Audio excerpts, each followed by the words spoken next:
Good evening and welcome back to Let's Play Gone Home. When we left off last time, we were getting ready to check out the attic here. It's looking quite decorated, pretty fantastic.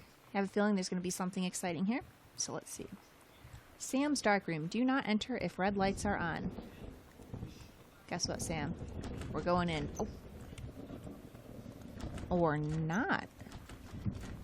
Well. Well, I guess then we're going to go check out some of the hidden areas. I read this already, didn't I? Yeah, they were going to make up the guest room.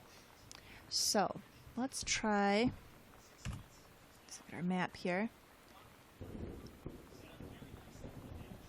Okay. Wait, is that like a... No, that's where we want to go, so that's where we just were. You get downstairs over there. Secret floor. Or secret bit that we went to. But let's see, what's this off the library? Let's go see if we can check that out.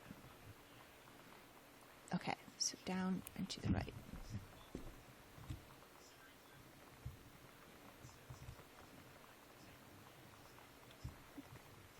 Alright, stairs are over here? Yes.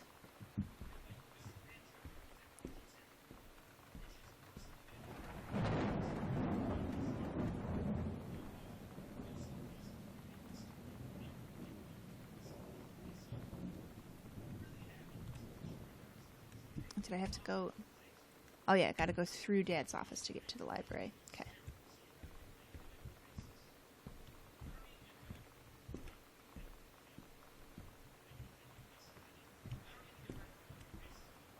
Aha! Look at that. What an awesome house. Man, I used to really wish that I lived in some kind of house like this with secret passageways. That'd be so cool.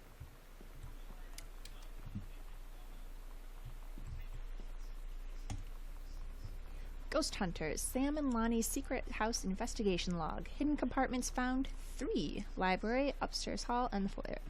Evidence of the supernatural discovered 0. The search continues. Okay, so this was the panel I think that we found upstairs that she had that crumpled note in. Did that lead anywhere? Or was it just I thought it was just a little cubbyhole. So, that by her room, over here, eh?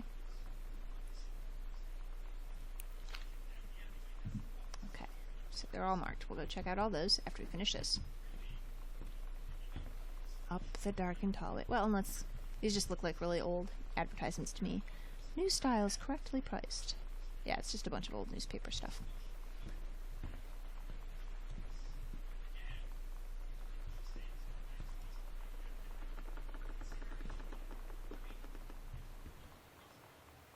Oh, so we're in Mom and Dad's room.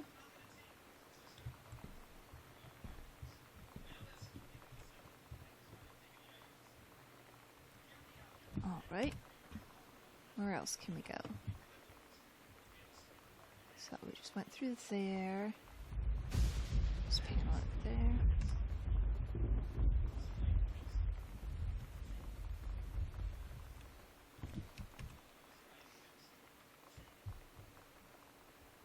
Here and here, across from her room.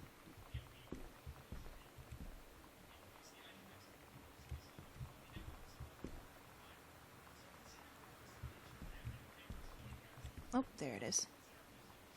Oh, the Ouija board. Ooh.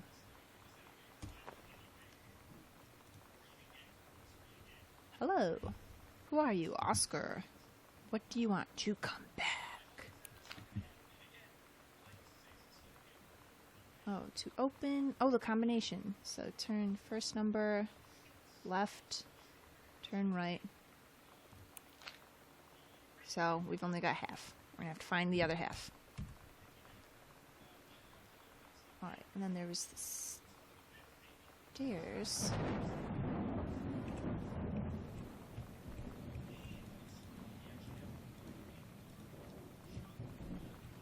Is she meaning... Does that mean the ones that we used before? Because that was off... Yeah, the guest room, right? Yeah, and then the thing opened. But it looks like it's pointing over on this wall.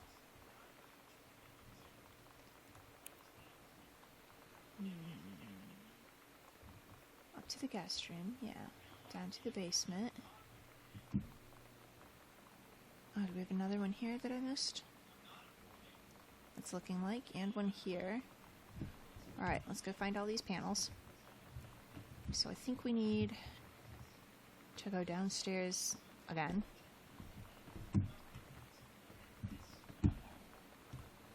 And it looked like one should be right to the... yeah, right here. Right to the left.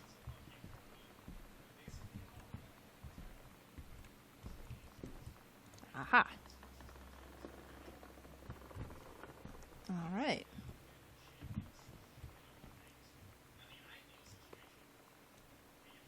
Possession and exorcism. Interacting with the supernatural and releasing unwanted spirits. Is this going to be a ghost story after all? Noted psychologist Christine Quinn guides the reader through the detection of spirit possession in oneself and others, the release of displaced or trapped spirits, and the procedures involved in successful exorcisms. The healing of lost souls is a particular focus. Allowing loved ones and local entities to move to the next plane is sometimes the core of a spiritual cleansing. A fascinating exploration of processes connecting us to the other side with real practical value.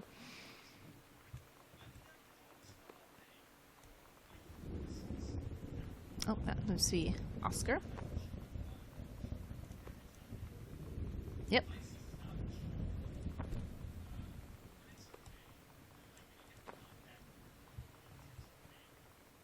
All right. The sunset light in this house. Honest snaps. It's the saddest thing I've ever seen. I just want to sleep. When I'm in the attic, it almost feels like Lonnie could still be here. She's just downstairs. I'm just waiting to hear her pull down the hatch and come running up. Maybe I'll go up to the attic and wait.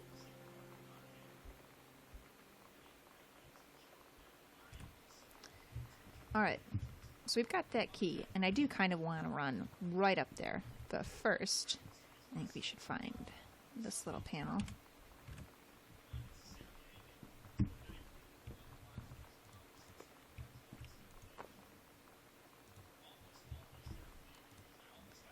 Private, do not read. We're gonna read it. Heaven at the Edge of the World, The Green Glacier, Part 2. Samantha in 9th grade. Allegra and her scouting party peered down warily through the dense canopy of rustling leaves from their perch high in the forest branches. Mere feet away, sunlight shone brightly off the inner ice walls of the glacial basin in which the forest grew. It was a strange sight indeed, such lushness juxtaposed with the frigid ice formations. Allegra leapt forward without hesitation, bounding through the high branches. The first mate had been captured by the Green Glacier's Amazonian tribe. His life hung in the balance. We have to hurry. Allegra's party followed behind, moving quietly as a breeze through the greenery. Allegra landed in the clearing and shouted, "Stop!" She saw the Queen Amazonian, up on her pedestal, reaching for the lever that would drop her first mate into the vat below. She shouted, "No!" and flung her saber at the Amazon's reaching hand, but it was too late. The first mate screamed as he fell toward the water, then splashed down, and all was eerily silent. Allegra looked on, frozen in fear and remorse. She had been a moment too late. But then, from the vat, something began to emerge, a head of dark brown hair, just like the first mate's, then the shoulders and sleeves of his coat soaking wet. But as the figure stood and the water poured down, Allegra saw that the first mate had changed. He was no longer a man at all. In fact, what looked back at her were the eyes, the face, the hair, and hands and body of a woman, still in the first mate's clothes. Still the first mate. She spoke in a soft, clear voice. "Captain," the Amazonian queen said, "she is one of us now. She is ours." Allegra drew her magical flintlock pistols from her belt, and her crew readied their swords. Allegra glared into the queen's eyes and said, "That's the love of my life, and you can't have her."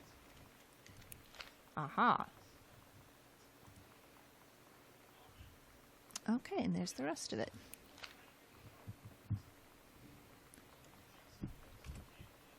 Well, we will need to check that out, but first, let's go look. I don't think I opened that panel.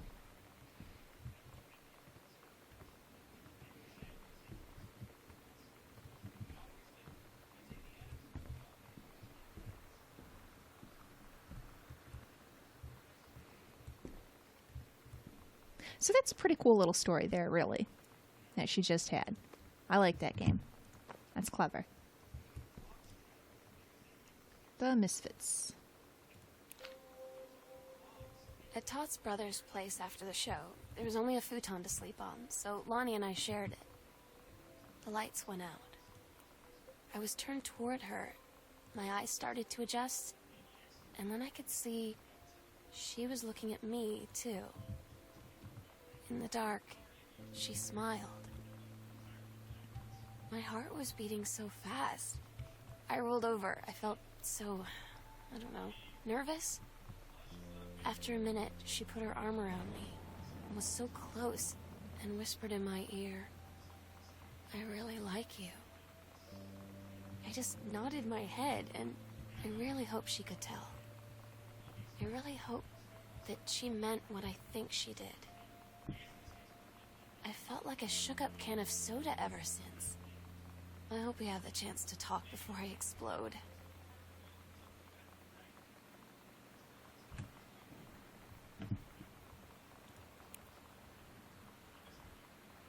Okay. Turn right 3 times, stop at 0.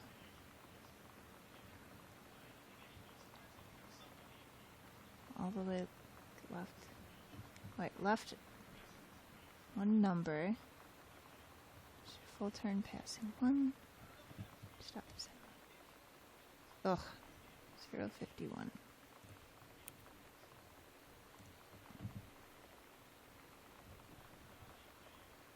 Wait. And then 1. That doesn't seem right. This is probably a lot easier than I'm making it, but...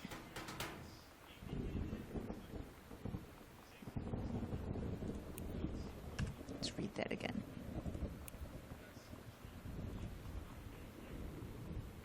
Oh, duh. 051. Good lord.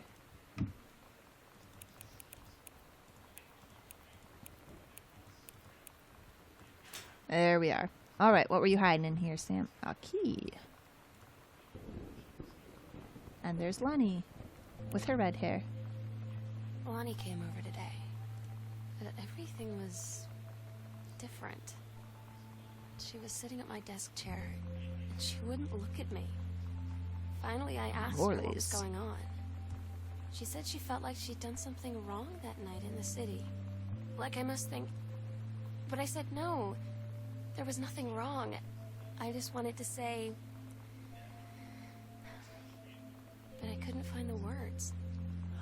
Oh my. I felt like I was gonna cry, but I wasn't sad. Finally, Gillian Anderson. She got up and sat next to me on the bed. I looked at her. Lonnie, do you think you could ever... And that's when she kissed me.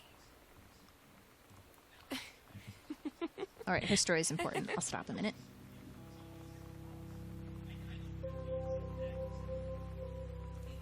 Okay, I think we're good.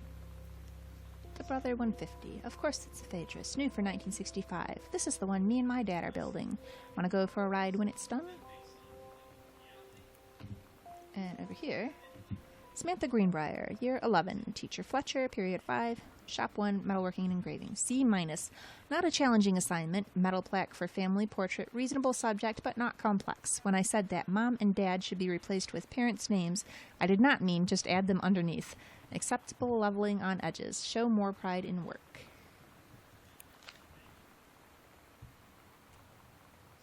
Anything else under her bed? Nope.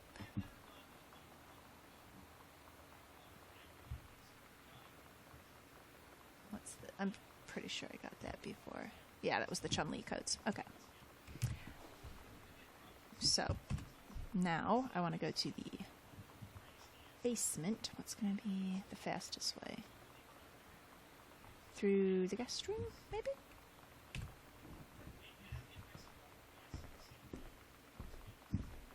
Saving the attic for last. But picked up the basement key during her last talk. So let's go see what's in that safe down there. Alright, where was it? Was it over here?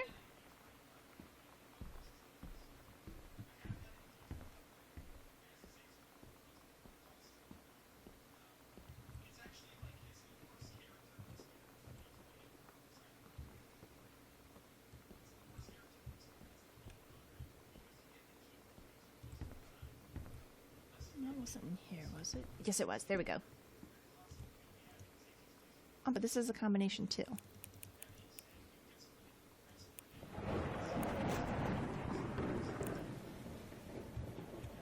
Well. Okay. Oh, there was something locked down here somewhere, wasn't there? Which... Oh, I don't remember what door. We're just going to wander around until we find it.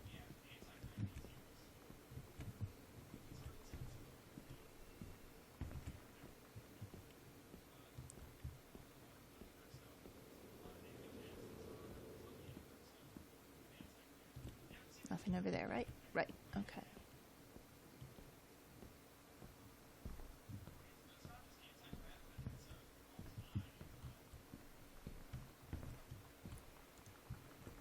Aha, this one.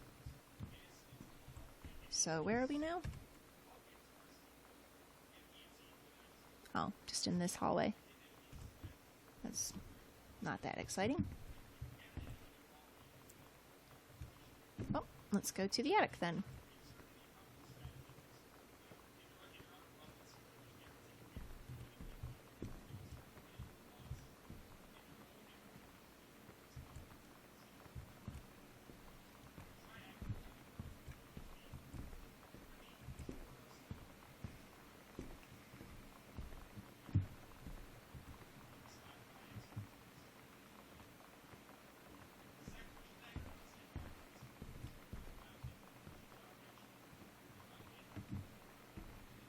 Here we go.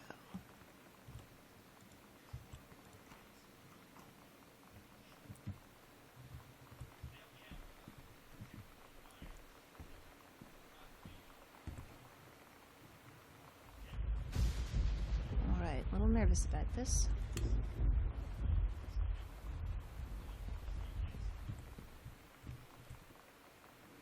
Nothing in that bowl. Sam, I'll always remember what we had. I love you, Lonnie. Stay strong. Kick ass. Oh my god. Katie.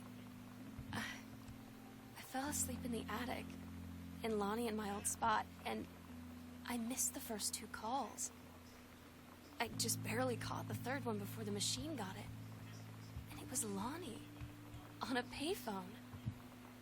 She'd been on the bus to Basic, and she said she couldn't think of anything but me and us, and that she couldn't go through with it, with the army and being apart and all of it. And so she got off the bus in Salem. She said, Sam, I want you to pack up everything you can and get in your car and come find me. And let's just drive until we find somewhere for us. And she asked me if I could do that. And I said yes. Yes.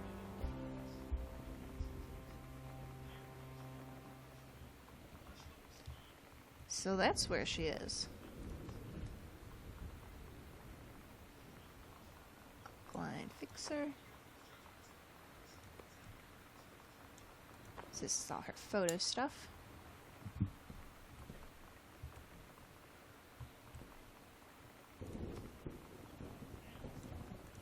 Bisulfate stop bath. Ooh.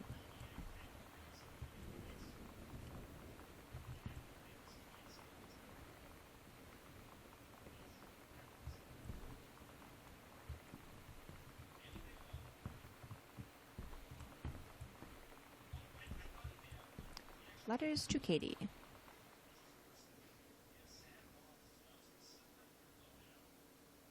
Katie, I'm so sorry that I can't be there to see you in person, that I can't tell you all this myself. But I hope as you read this journal and you think back, that you'll understand why I had to do what I did. And that you won't be sad, and you won't hate me, and you'll just know I am where I need to be. I love you so much, Katie. I'll see you again. Someday. Love, Sam.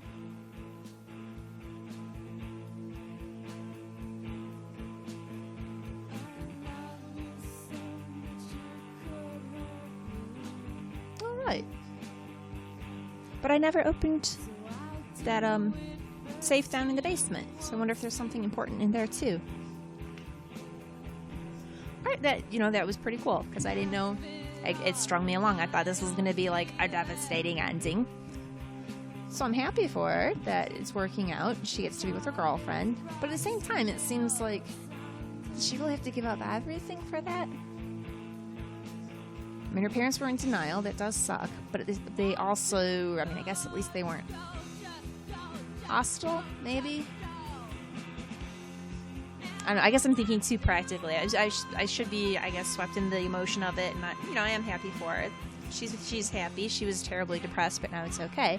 But at the same time, it's not really that practical. She's 17. It's going to be awfully hard for her to find a way to make things work until she's legally an adult. Although, when's her birthday? Maybe she'll be turning 18 soon. But she's not done with school yet, is she? Because she was 11th grade. And Lonnie was 12. So hasn't even finished school. Still, pretty cool game. Starting out at the beginning, you're thinking it's going to be this horror thing, something awful has happened to the family. And no, it was pretty cool how the story slowly unraveled there and revealed the truth of what was going on. Cats.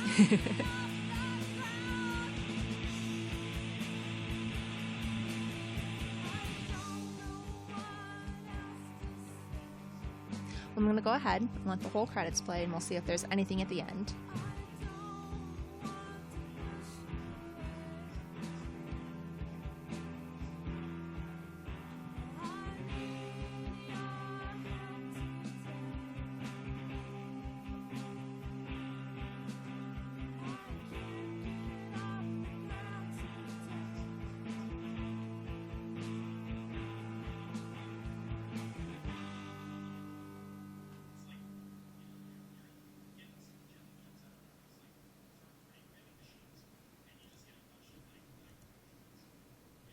Alright, is that it?